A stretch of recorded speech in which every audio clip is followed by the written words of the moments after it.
জাপানে ঘটে গেল এক আজগুবি ঘটনা। প্রায় 15 লক্ষ টাকা খরচ করে হয়ে গেল মানুষ থেকে কুকুর। জাপানের এই কুকুর রূপী মানুষটির নাম তুকু।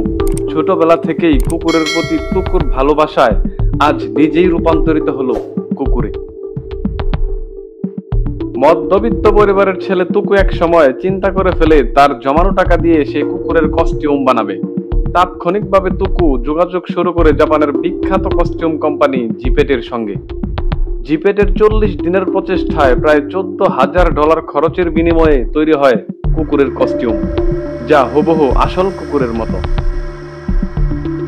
সকল প্রস্তুতি সম্পন্ন করে 2022 সালে তুকু কুকুরের কস্টিউমটি পরে রাস্তায় বের হয় এবং পথচারীদের বিনোদন দিতে থাকে, যা বাস্তব কুকুরের থেকে কোনো অংশেই কম নয়।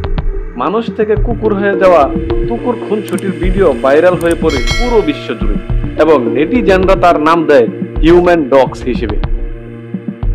আবার তার ভিডিও দেখে কেউ কেউ হয় সমালোচনায় মুখর, বলে মানসিক ভারসাম্যহীন।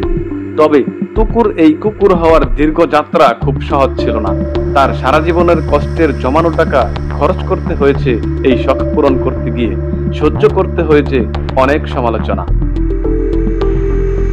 কস্টিউমটি পরতে গেলে মানতে হয় কঠোর বিধিনিষেধ। একটু এদিক সেদিক হলেই নষ্ট হতে পারে তার শখের কস্টিউমটি। এই রঙিন দুনিয়ায় মানুষের কতই না শখ থাকে, তবে কুকুর এই কুকুর হওয়ার ঘটনা বিশ্বে থেকে যাবে কালের সাক্ষী হয়ে।